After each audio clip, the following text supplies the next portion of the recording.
सब दोस्तों, रमज़ानुल मुबारक के 30 रोज़ों के बाद अल्लाह की तरफ से एक खूबसूरत सा तोहफ़ा ईद उल फित्र के तौर पे बंदों को दिया गया है, जो एक बहुत बड़ा मुस्लिम समुदाय का त्यौहार है। और उसी की गहमा गहमी में देख सकता हूँ, इस वक्त मैं मौजूद हूँ जामा मस्जिद पे, जहाँ पे बहुत से लोग आए हुए हैं, बहुत से दुकानें लगी हुई हैं और लोग खुशी खुशी एक दूसरे को ईद की मुबारकबाद दे रहे हैं। इस दरमियान हमारे साथ में हैं शहर की शान, शहर के काजी मौलाना इसहाक साहब। आइए हम उनसे बात करते हैं और जानते हैं कि आज के दिन की क्या अहमियत है मुस्लिम समुदाय के लिए और किस तरह से वो ईद को देखते हैं। बहुत बहुत खैर मकदम है आपका मेरे चैनल सुल्तान प्रभात पे। और हज़रत मैं चाहूँगा आप मेरे शहर वासियों के लिए, नगर वासियों के लिए कोई एक कौम को अपनी कोई पैगाम दें। सबसे पहले मैं सभी को मुबारकबाद दे रहा हूँ। ये मुसलमानों का अहम त्यौहार है।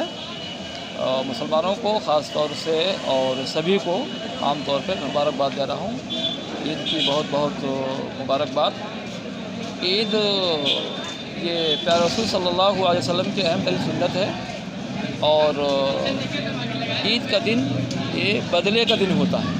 मुसलमानों ने 30 रोज़े रखे, उसके शुक्राने में ईद की नमाज़ पढ़ते हैं और ख़ास तौर से ये पैगाम है ईद के तवस्सुल से कि इसमें मसावत,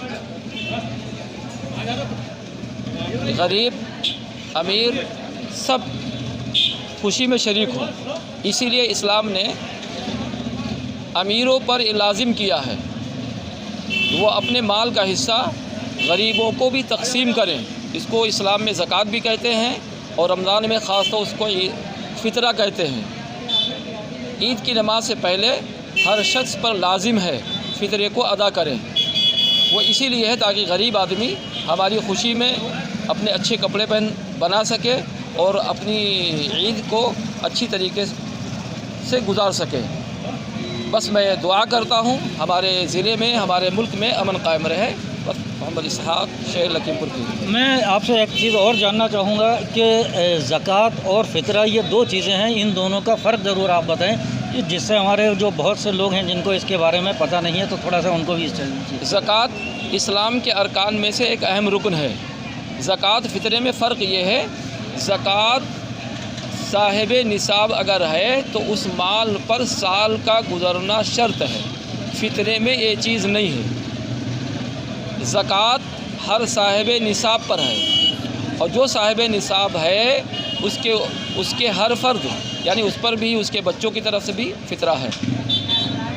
फ़र्क ये है अगर आज कोई बच्चा पैदा हुआ उस पर भी फ़ितरा लाजिम है, ज़कात में ऐसा नहीं। तो ये शहर काजी थे जिन्होंने फ़ितरे और ज़कात के मुतालिक भी बताया और ईद की मुबारकबाद अमन व सुकून के साथ, मुल्क की सलामती की दुआओं के साथ सबको यहाँ पे दी हैं।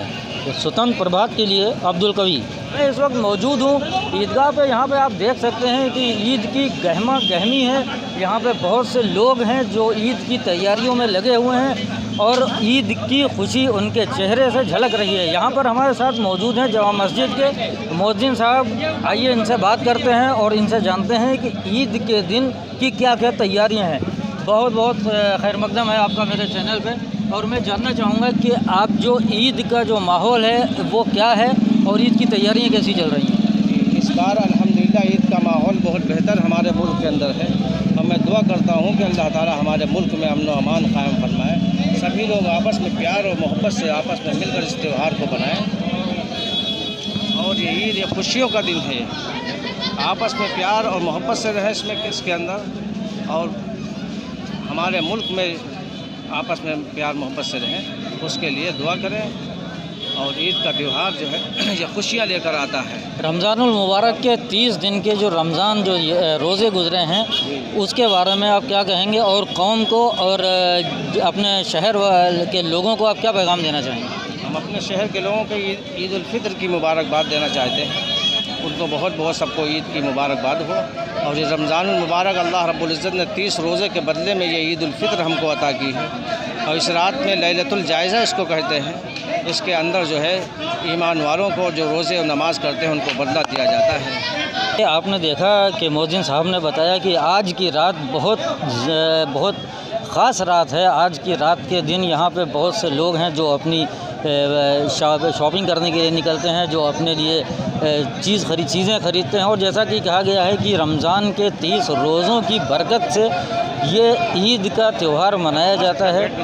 और ईद के दिन ये एक अल्लाह की तरफ से बहुत बड़ा एक तोहफ़ा है मुस्लिम समुदाय को। जो मुस्लिम समुदाय के लोग हैं वो ईद को मनाते हैं। ईद की सिवैयों की मिठास होती है, उसमें लोग आते हैं, लोग यहाँ पे अपनी खुशियों से एक दूसरे को गले मिलकर बांधते हैं। देखा कि ईद की गहमा गहमी है। ये हमारे यहाँ पे कोई दुकानदार भाई हैं, आइए हम इनसे भी बात करते हैं और जानते हैं कि इस बार की ईद में क्या स्पेशल है।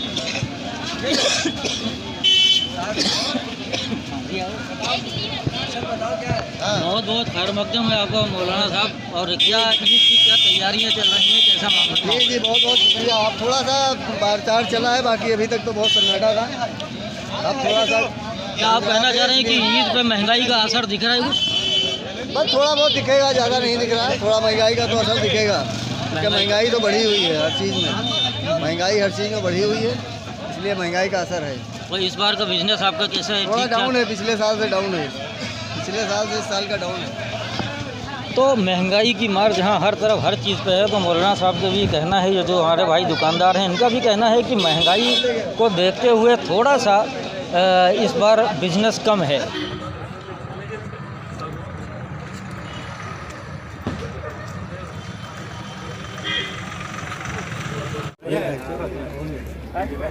ये हमारे आपको आप पहचानते हो। अरे हम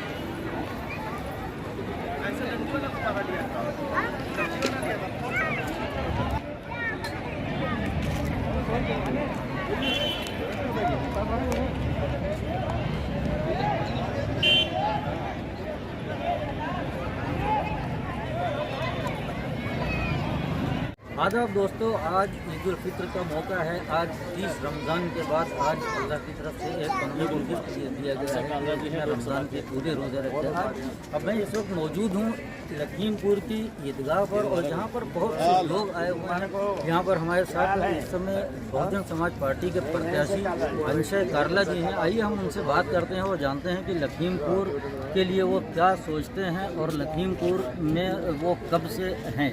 जैसा कि पता चला है कि अंशय जी अभी इनको बहुजन समाज पार्टी ने अपना प्रत्याशी घोषित किया। बहुत बहुत स्वागत है आपका स्वतंत्र प्रभात पे सर। धन्यवाद जी। सबसे पहले तो सर्वप्रथम मैं सबको ईद की बहुत बहुत मुबारक देना चाहूँगा। और मैं जानना चाहूँगा आपसे थोड़ा सा पॉलिटिकल एक सवाल है कि बहुजन समाज पार्टी के यहाँ पे बहुत धुरंधर बड़े बड़े नेता हैं और उन सब के बीच में पार्टी ने आप पे भरोसा दिखाया है, तो इसके बारे में आपका क्या कहना है? देखिए, हमारी पार्टी की एक मत रहती है, जो हाईकमान का आदेश रहता है उसके अनुसार ही प्रत्याशी चुना जाता है। प्रत्याशी के रूप में यहाँ पे चुना गया हूँ, परंतु हमारा सारा संगठन हमारे साथ में है। आप लखीमपुर से ही प्रॉपर हैं या?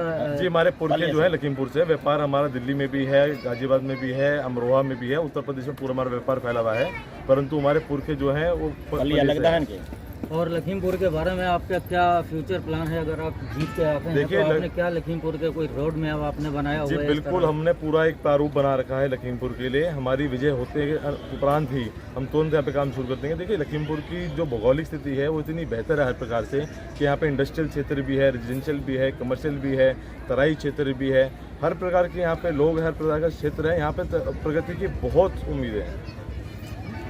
कारला जी ने बताया कि ये यहाँ पे नए नहीं हैं, ये पलिया से बिलोंग करते हैं और यहाँ पे इनके जो परिवार के लोग हैं वो यहाँ पे पूरा बिजनेस किए हुए हैं और इसी वजह से पार्टी ने इन पे भरोसा दिखाया है और लखीमपुर को लेके इनकी सोच है कि लखीमपुर अगर ये जीत के आते हैं तो लखीमपुर के विकास के लिए बहुत से काम करेंगे। मैं एक चीज़ और जानना चाहूँगा सर, विकास जी लखीमपुर के विकास में इस समय देखा जा रहा है, जहाँ तक लोगों का कहना है कि ये लखीमपुर में हॉस्पिटल भी आ गया, सब आ गया, आप किस तरह से देखते हैं इसको? और एक लखीमपुर का एक बड़ा मुद्दा पचपेड़ी घाट का है, देखिए उसके बारे में आप देखिए बताऊँ, यहाँ पर जो हॉस्पिटल है या स्कूल है या सरकारी सुविधा है वो सिर्फ नाम मात्र की है। अगर आपको उसकी हकीकत जाननी है तो उसके अंदर जाके देखिए। यहाँ पे हॉस्पिटल स्थापित तो कर दिया है परंतु ना उसमें डॉक्टर है, ना उपचार है, ना दवाइयाँ प्रॉपर मुहैया कराई जाती हैं। और इसके अलावा आप स्कूल में देख लीजिए, वहाँ पे एजुकेशन सेक्टर में आप देखिए कितना कमज़ोर हो रहा है। हमारा बैकवर्ड पीछे के पीछे जाता जा रहा है। किसानों के लिए भी कोई योजना नहीं लाई गई है और गरीबी अपने चरम स्तर पर है। इस चीज़ को भी हमें मद्देनजर रखते हुए हमारे को पूरे क्षेत्र की प्रगति करनी होगी। क्या एजुकेशन के बारे में आप क्या कहना चाहेंगे? क्योंकि अच्छा देखा गया कि स्कूलों का प्राइवेटाइजेशन हो गया है और उन स्कूलों में जो नोटबुक या जो चीज़ बाहर 30 रुपए की मिलती है वो वहाँ पे 80 रुपये 100 रुपये की मिलती है, तो इसको लेकर आपने कुछ प्लान किया? देखिए, बहुत ही शर्मजनक बात है। हमारा सरकार का काम ये है कि अपने जन की सेवा कर सकें, उनका साथ दे सकें, जो गरीब वर्ग है उनकी सहायता कर सकें।